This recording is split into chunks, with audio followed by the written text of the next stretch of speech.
दिव्या, मैं ये कह रहा था कि ना मेरे को ना 4-5 दिन के लिए ना कंपनी के काम से बाहर जाना पड़ेगा। अभी जस्ट कंपनी का मैसेज आया। देखो तुम गुस्सा मत करना, मैं समझ सकता हूँ कि मैं तुम्हें टाइम नहीं दे पा रहा, मगर प्लीज़ है ना। ये तो गलत बात है ना, हमारा तो बाहर घूमने का प्लान बन रहा था, आप अचानक से ऐसे काम से बाहर जा रहे हो। कितने दिन के लिए जा रहे हो? दिव्या कोई 4-5 दिन के लिए, प्लीज़ मैनेज करना।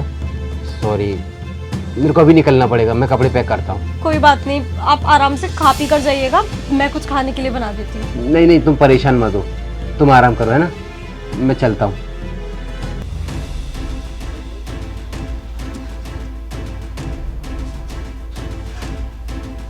हेलो, बहुत बहुत अच्छी खबर है।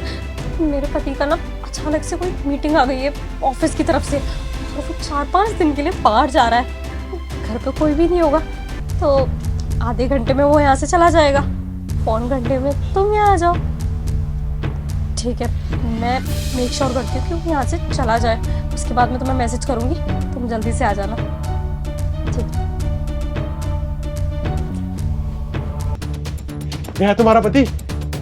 इतनी जल्दी आ गए तो? अरे बाहर ही खड़ा था मैं, क्या ही तुम्हारा मैसेज का वेट करता। अब इतने दिनों बाद मिले हैं, पता है कब से इंतजार कर रहा था। टाइम स्पेंड करेंगे। लो भगवान ने सुन ली मेरी, पूरे 4 दिन के लिए तुम्हारे पति को बाहर भेज दिया। वही तो, और बिल्कुल भी टेंशन वाली बात नहीं है, क्योंकि उसको ना बिल्कुल भी शक नहीं होगा।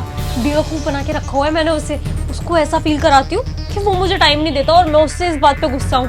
उस बेचारे को लग रहा है तो वो मीटिंग में जा रहा है, तो मैं पता नहीं कितनी दुखी हो गई हूँ।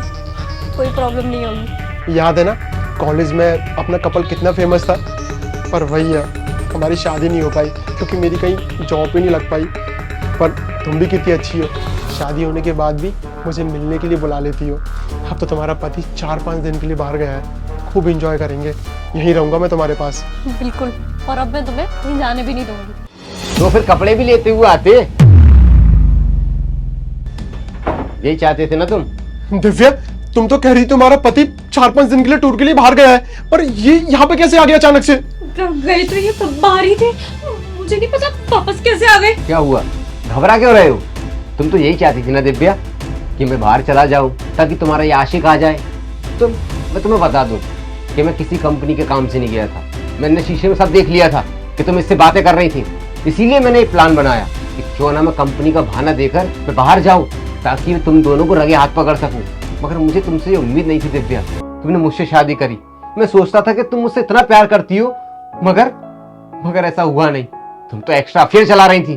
तो और भी क्या करती मैं? अरे इस दुनिया में प्यार करना जुर्म है क्या? हम लोग कॉलेज के टाइम से एक दूसरे के साथ हैं, और जब शादी की बात आई तो मेरे घर वालों ने ये कहकर मना कर दिया कि उसकी अभी कोई जॉब नहीं है, उसे थोड़ा सा टाइम भी नहीं दिया। पता नहीं क्या जल्दी थी मेरी शादी की, और मैं अपना प्यार इतनी आसानी से छोड़ना नहीं चाहती थी, इसलिए हम लोग शादी के बाद भी मिलते रहे। मैं आपको सब कुछ बताना चाहती थी, पर मेरे घर वालों के प्रेशर की वजह से आपको कुछ नहीं बता पाई। अच्छा, बताना चाहती थी तो शादी से पहले क्यों नहीं बताया? जो इतना ड्रामा हुआ, सब जगह फैल गई बात। अगर पता चलेगी कि तुम्हारा किसी और के साथ अफेयर चल रहा है तो मैं लोगों को क्या मुंह दिखाऊंगा? मेरे घर वाले किसी को क्या मुंह दिखाएंगे? मैंने कहा ना, मैं बताना चाहती थी और घर के दबाव की वजह से नहीं बता पाई। उसके बाद भी मैंने बहुत कोशिश की थी, और फिर मैंने कभी कुछ इसलिए नहीं कहा क्योंकि मैं नहीं चाहती थी कि मेरे घर वालों का नाम खराब हो। भले ही उन्होंने मुझे नहीं समझा, पर मैं अपने घर वालों की इज्जत गिरवी रखकर ये सब कुछ नहीं करना चाहती थी।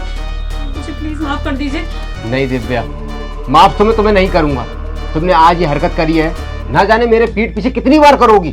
तलाक तो मैं तुमसे लेकर रहूंगा, मुझे कोई फर्क नहीं पड़ता तुम्हारे घर वाले क्या सोचेंगे या मेरे घर वाले क्या सोचेंगे। मुझे अपनी इज्जत प्यारी है, समझ में आई? अपना बोरिया बिस्तर बांधो, अपने घर जाओ। नहीं भाई, डिवोर्स मत दो। दिव्या ना बहुत अच्छी लड़की है, मेरी बात समझने की कोशिश करो। सारी गलती मेरी है। पता है इसकी शादी हो गई थी जब, तो मेरे को बहुत ज्यादा बुरा लगा था, फिर बाद में मैंने ही फोर्स किया था मिलने के लिए। मुझे सोचना चाहिए था कि उसकी एक अब जिंदगी है, उसका एक परिवार है। अगर ये सब पता चलेगा तो बहुत कुछ हो सकता है बुरा, और लो हो भी वही रहा है। प्लीज मेरी बात समझने की कोशिश करिए, जैसा आप सोच रहे हो वैसा कुछ भी नहीं है। और हाँ, हमने कुछ ऐसा किया भी नहीं है। अगर आपको कोई शक हो रहा हो तो मैं कसम खा के कहता हूँ कि हम सिर्फ मिलते थे और बातें करते थे, उसके अलावा कुछ भी नहीं। दिव्या को डिवोर्स मत दीजिए प्लीज। देख, अगर मैं तेरी पत्नी के साथ ऐसा करता तो तुझे कैसा लगता? इसीलिए मेरे बीच में मत बोल। मुझे जो करना है वो करने दे। तूने जो करना था कर लिया ना, चुपचाप निकल चल जा।